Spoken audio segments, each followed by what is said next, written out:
حضرت عباس نے اپنی تلوار سنبھالی، مشک کندھے پر ڈالی اور علم ہاتھ میں تھاما۔ خیموں کی طرف نظر ڈالی، بچوں کے چہرے ذہن میں بسا لیے اور پھر فرات کی طرف روانہ ہو گئے۔ جیسے ہی عباس فرات کے کنارے پہنچے، دشمن کی صفوں کو چیرتے ہوئے پیاس کے باوجود پانی بھرا۔ جب مشکیزہ بھر لیا تو خود پانی پینے کے لیے ہاتھ بڑھایا، لیکن فوراً روک لیا۔ عباس، تیرا حصی پیاسا ہے تو کیسے پانی پیے گا؟ یہ کہہ کر پانی کو واپس پھینک دیا اور مشکیزہ لے کر واپس چل پڑے۔ اب دشمنوں نے انہیں روکنے کی کوشش کی۔ چاروں طرف سے تیروں کی بوچھاڑ ہوئی۔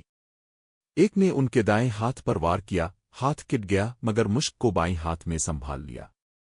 پھر بائیں ہاتھ پر وار ہوا، وہ بھی کٹ گیا، مگر حضرت عباس نے بازوؤں سے مشک کو سینے سے لگا لیا۔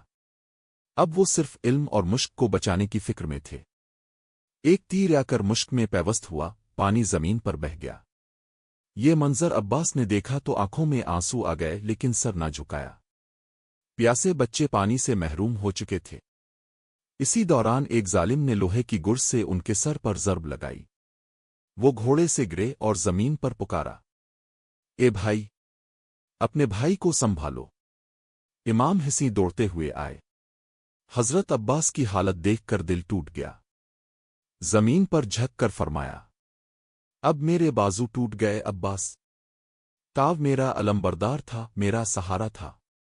حضرت عباس نے زخمی آواز میں کہا، بھیا، مجھے خیموں تک نہ لے جانا، بچوں کے سامنے شرمندہ ہوں کہ پانی نہ لا سکا۔ امام حسین نے ان کے سر کو گود میں رکھا، آنکھوں سے آنسو رواں تھے۔ حضرت عباس نے کلم شہادت پڑھا اور وفا کی تاریخ کو امر کر گئے۔ امام حسین نے علم کو زمین پر رکھا اور فرمایا، اے وفا، آج تاو شہید ہو گئی۔ خیموں میں جب حضرت زیب نے علم کو گرتے دیکھا تو بے اختیار چیخ پڑیں، ہائے عباس، اے میرے بھائی، تاو بھی چلا گیا؟ بچوں نے روتے ہوئے پوچھا، پانی آ گیا؟ امام حسین خاموش رہے کہ خاموشی ہی سب سے بڑا جواب تھا۔ کربلا اب ایک اور صدمے سے گزر چکی تھی۔ امام حسین تنہا ہو رہے تھے۔ جانثار ایک ایک کر کے رخصت ہو چکے تھے۔ اب رہ گئے تھے صرف حسین اور ان کی قربانی کی معراج۔ اب کربلا کے صحرا میں سکوت کا عالم تھا، مگر یہ سکوت موت سے پہلے کی گہری خاموشی تھی۔ امام حسین اپنے خیمے کے باہر کھڑے تھے، گرد و غبار میں لت پت، اور چہرے پر صبر اور نور کا عجب امتزاج۔ تمام جانثار شہید ہو چکے تھے۔ حضرت عباس، علی اکبر، قاسم، حب، زیر ان و محمد سب رخصت ہو چکے تھے۔ اب صرف امام حسین، حضرت زین العابدین جو بیمار تھے، اور خواتین و بچے باقی رہ گئے تھے۔ امام حسین نے خیمے کا رخ کیا، اندر قدم رکھا۔ حضرت زیب سامنے آئیں، چہرہ اشکبار مگر حوصلہ پہاڑ جیسا۔ امام نے سب کو جمع کیا، نظر بھر کر اہل بیت کو دیکھا اور فرمایا، یہ وقت صبر کا ہے۔ میں جا رہا ہوں میدان کی طرف۔ میرے بعد تم سب پر آزمائش آئے گی، مگر صبر کا دامن نہ چھوڑنا۔ اللہ تمہارا نگہبان ہے۔ حضرت زیب نے امام کو روکنا چاہا، آنکھوں سے آنکھیں ملائیں اور فرمایا، بھیا، اب بھی چلے جائیں گے؟ پھر ہم کس کے سہارے رہیں گے؟ امام نے بہن کو گلے لگایا اور کہا، زینب، تم حصے کی بہن ہو، تمہیں صبر کی علامت بننا ہے۔ میری بہن، میرا سلام لینا اور کربلا کے بعد دین کی صدا بن جانا۔ پھر امام نے بچوں کو گلے لگایا۔ حضرت سکیاں جو بہت پیاری بیٹی تھیں، امام کی ٹانگوں سے لپٹ گئیں۔ بابا، کہاں جا رہے ہیں؟ مجھے بھی ساتھ لے چلیں۔ امام کی آنکھوں سے آنسو ٹپک پڑے۔ بیٹی کو گود میں لیا، پیشانی چومی اور فرمایا، بیٹی، بابا اللہ کے راستے میں جا رہا ہے۔ تمہیں نانا کے دین کی حفاظت کرنی ہے۔ یہ وہ لمحے تھے جب انسانیت لرز اٹھی۔ ایک باپ اپنی معصوم بیٹی کو آخری بار گلے لگا رہا تھا اور اسے صبر سکھا رہا تھا۔ پھر امام حسین نے میدان کی طرف روانگی سے پہلے حضرت زین العابدین کے قریب جا کر وصیت کی، بیٹا، تم ہمارے بعد امام ہو۔ اس کاروان کی رہنمائی کرنا اور صبر کی تلقین کرتے رہنا۔ میدان کی طرف جانے سے قبل امام حسین نے آسمان کی طرف نظر کی، دعا مانگی، اے اللہ، میں تیرے دین کی خاطر، تیرے رسول کے پیغام کی خاطر، اپنے نانا کی امت کی اصلاح کی خاطر سب کچھ قربان کر رہا ہوں، قبول فرما۔ پھر انہوں نے اپنا گھوڑا سنوارا۔ ذوالجناح نامی یہ گھوڑا بھی آج اداس تھا، جیسے اسے بھی معلوم تھا کہ آج اس کے سوار کی واپسی نہیں۔ جب امام حسین گھوڑے پر سوار ہوئے تو خیموں سے رونے کی آوازیں بلند ہوئیں۔ حضرت زید بے اختیار دوڑیں اور گھوڑے کی رکاب تھام لی۔ بھیا، ایک آخری بار میرے ساتھ بات کرے۔ امام حسین گھوڑے سے اترے، بہن کو گلے لگایا اور فرمایا، زینب، صبر صبر صبر۔ پھر امام میدان کی طرف روانہ ہوئے اور پیچھے صرف اشک آہیں اور الوداعی صدائیں رہ گئیں۔ اب میدان میں صرف ایک چراغ باقی تھا، اور وہ چراغ خود کو قربان کرنے چلا تھا تاکہ ظلم کے اندھیروں میں دین کا نور روشن رہ سکے۔ اب کربلا کی زمین گواہ بننے والی تھی تاریخ کے سب سے عظیم مرکے کی۔ امام حسین نے ذوالجناح پر سوار ہو کر میدان کی طرف رختن سفر باندھا۔ نہ ساتھ میں کوئی سپاہی تھا، نہ مددگار، صرف حق، صداقت اور دین محمدی کا علم تھامے ایک تنہا مرد مجاہد دشمن کی ہزاروں کی فوج کے سامنے کھڑا ہونے جا رہا تھا۔ یزیدی لشکر کی صفوں میں خاموشی تھی۔ وہ سب جانتے تھے کہ اب آنے والا ال کا بیٹا فاطمہ کا نور نظر اور رسول اللہ کا لختن جگر ہے۔ دل کانپ رہے تھے، مگر ظلم نے ان کی آنکھوں پر پردہ ڈال رکھا تھا۔ امام حسین نے میدان میں پہنچ کر گھوڑے کو روکا اور بلندی پر کھڑے ہو کر دشمنوں کو آخری مرتبہ پکارا، اے لوگو، کیا تم جانتے ہو میں کون ہوں؟ میں تمہارے نبی کا نواسا ہوں، فاطمہ کا بیٹا ہوں۔ کیا میں نے تم سے حق کے سوا کوئی بات کی؟ تم مجھ سے کیوں لڑ رہے ہو؟ لیکن جواب میں صرف خاموشی اور نیزوں کی چمک تھی۔ عمر بن سعد نے حملے کا حکم دے دیا۔ لشکر کے سپاہیوں نے چاروں طرف سے امام حسین کو گھیر لیا۔ اب ایک تنہا مدر میدان دشمن پر ٹوٹ پڑا۔ الکے خون نے جوش مارا، تلوار بجلی کی طرح کو ندی نیزا گر جا، اور ایک ایک وار دشمنوں پر قہر بن کر ٹوٹا۔ امام حسین نے یک کے بعد دیگرے کئی سپاہیوں کو واصل جہنم کیا۔ یزیدی لشکر حیران و پریشان، کبھی پیچھے ہٹتا، کبھی حملہ کرتا، مگر کوئی امام کے سامنے ٹک نہ سکا۔ مگر ظلم کا لشکر تعداد میں بہت زیادہ تھا۔ چاروں طرف سے امام پر حملے ہو رہے تھے۔ نیزے، تیر، تلواریں، سب کا رخ اب امام حسین کی طرف تھا۔ امام کی کمر پر وار ہوا، مگر وہ سنبھلے۔ بازو پر زخم آئے، پھر بھی تلوار چمکتی رہی۔ ایک تیر آ کر امام کی پیشانی پر لگا، خون کا فوارہ پھوٹا، مگر وہ لڑتے رہے۔ پھر ہرملا ملون نے دور سے ایک زہریلا تیر چھوڑا جو امام حسین کے سینے میں آ کر پیوست ہوا۔ امام نے گھوڑے کی رکاب سے خود کو سنبھالا، مگر زخم گہرا تھا۔ ذوالجناح اب بھی امام کو لے کر دوڑ رہا تھا، کبھی خیموں کی طرف جاتا، کبھی میدان کے بیچ، جیسے وہ سمجھ رہا ہو کہ اس کا سوار اب زندگی کے آخری لمحوں میں ہے۔ ایک مقام پر امام زمین پر گرے۔ گھوڑے نے انہیں زمین پر آہستگی سے اتارا اور وہ ریت پر لیٹ گئے۔ یزیدی لشکر نے امام حسین کے گرد دائرہ بنا لیا۔